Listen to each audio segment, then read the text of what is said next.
Sigue por allí, por la plaza. Jimé, adelante, te vemos y te escuchamos. Gracias, Lucía. Sí, está, como yo le decía, Constitución, que en realidad la gente está decirle Plaza Matriz, pero el nombre real y verdadero es Plaza Constitución. A nuestras espaldas está el de Montevideo. Se firmó la jura de la Constitución y estamos muy amablemente, le agradecemos con este frío además que está Gabriel Quirichi, historiador, para contarnos lo que significó. Comencemos primero contando cómo fue que se firmó la jura de la Constitución en el Cabildo. Bueno, en principio en el Cabildo lo que estuvo fue la Asamblea Constituyente, que fue la reunión que duró bastante tiempo, un año y algo, en donde se elaboró la Constitución. Y después de ahí se montó como una especie de tribuna en las afueras del Cabildo. Estuvieron presentes las autoridades de Inglaterra, porque era como la veedora. No sé si ustedes se acuerdan del billete viejo de 5 pesos, que sí, estaba claro, la bandera de Uruguay, que se inaugura ahí. Después estaba la bandera de Argentina y de Brasil, porque nuestro país surgió un poco producto de la guerra por la provincia oriental. Entonces la Constitución tenía que ser aprobada por los dos contendientes de la guerra, que eran Brasil y Argentina, y también por Inglaterra, que era la veedora. Entonces se montó una tribunita ahí de madera, se tiraron papeles picados y se aprobó formalmente la Constitución en esta plaza, como haciendo honor a, bueno, a haber acordado un primer texto constitucional, que eso es quizás lo más importante para recordar el día de hoy, ¿no? Que, o sea, por primera vez nuestro territorio tenía una legal que era distinta a lo argentino o a lo cisplatino que había sido antes brasileño, ¿no? Y además, bueno, a partir de esta fecha, el 18 de julio, es que se empieza a hablar de Uruguay, porque una cosa que tiene la Constitución como novedad es que pone el nombre de Estado Oriental del Uruguay. Fue un debate interesante en la Asamblea Constituyente, pero es decir, siempre el territorio se había llamado o Provincia Oriental o Estado Cisplatino, ¿no? Pero el nombre de Uruguay surge con la Constitución, ¿no? Además surge nuestra bandera, porque... Exacto. Contemos la historia del surgimiento de la bandera y el porqué también de la franja. Bueno, en aquel entonces hay que imaginarse un Uruguay bien distinto, ¿no? Es decir, 100.000 habitantes como mucho en todo el país, 30.000 en Montevideo, y había solo 9 departamentos, tanto que del Río Negro al norte era solo Paysandú, ¿no? Entonces, por esos 9 departamentos es que se elige poner 9 franjas, ¿no? Con los colores, la bandera que conocemos todos, ¿no? Y a partir de ahí, bueno, queda la bandera, el nombre, y lo otro que queda, que me parece como también importante, es algo general, ¿no? Pero es la forma de gobierno, porque en 1830 se aprueba tener una república.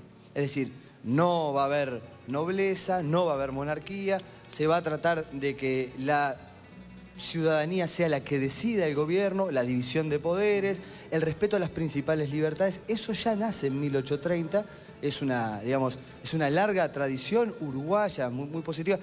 En consonancia con el resto de América Latina, salvo el caso brasileño que siguió siendo imperio, ¿no? Es decir, los países latinoamericanos, todos formamos repúblicas y eso es un valor a recordar y a tener presente, ¿no? Eso no quiere decir que fuera una constitución súper democrática.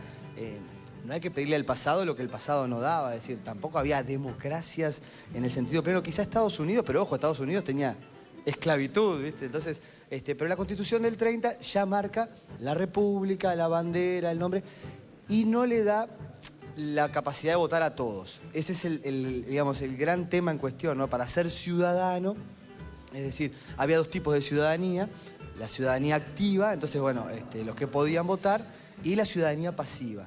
Entonces, muchos de los habitantes de aquel entonces quedaron excluidos. No solo no era perfecta, era un proyecto, claro, ¿no? Es decir, era un buen puntapié. Cuando armás la Constitución, era para arrancar, ¿no? Lo que hay una frase de Real de Azúa que está muy buena y dice, fue un momento de unanimidad de los patricios, ¿no? Es decir, el sector más importante de esta zona trató de acordar, bueno, un proyecto legal para el país.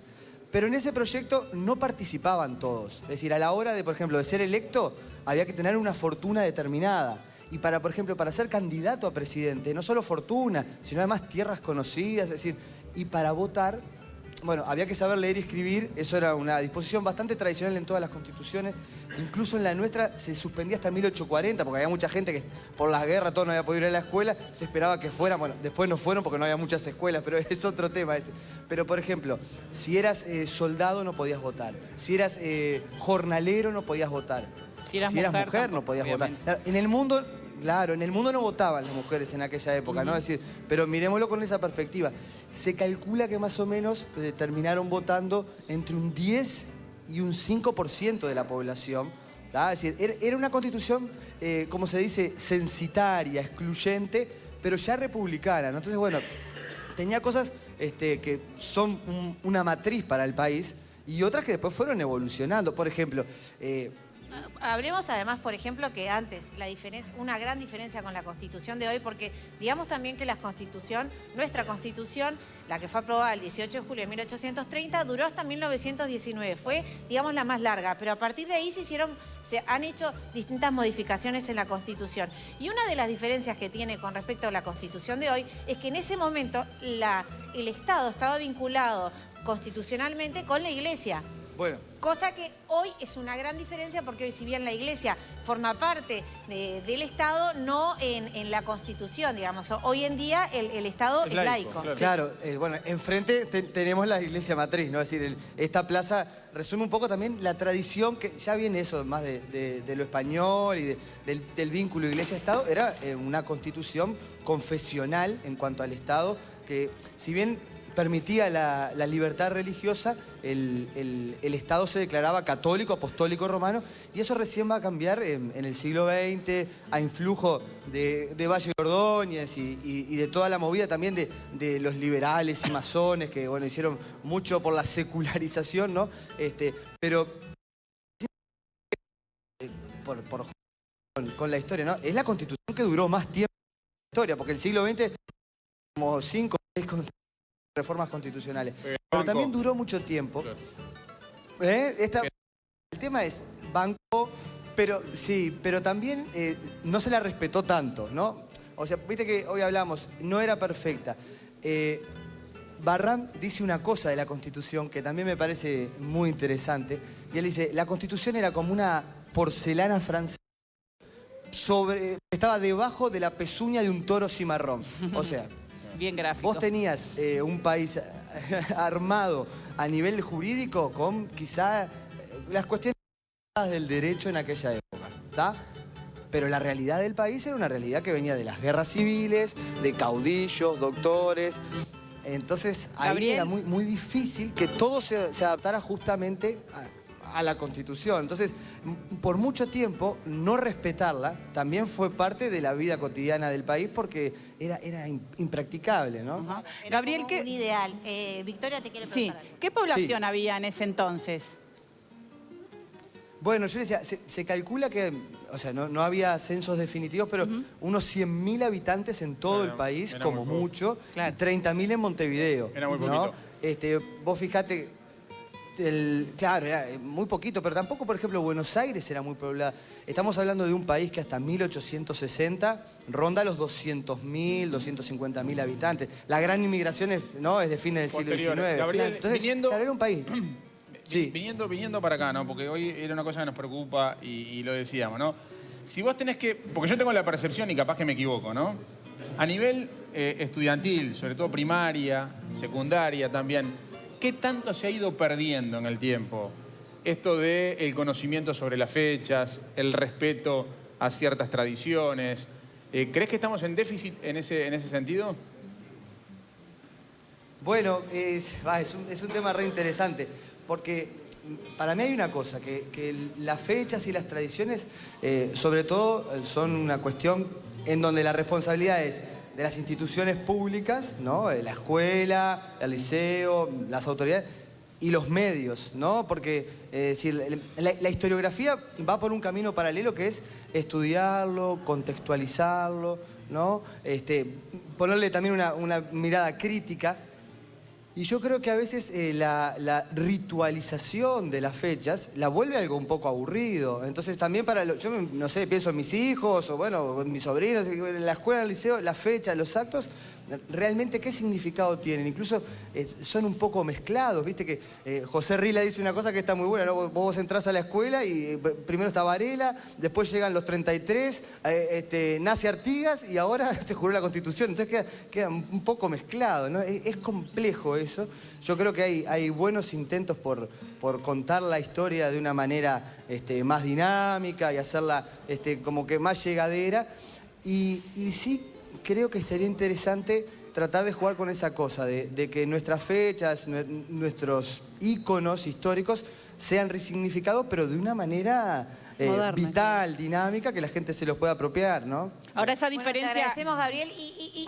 Perdón, no me queda si hay diferencia también Victoria, sí. con el tema de lo que es la capital, Montevideo, con el resto del país, con el interior. ¿Es más demostrativo con el tema de lo patriota, las fechas patrias, las tradiciones?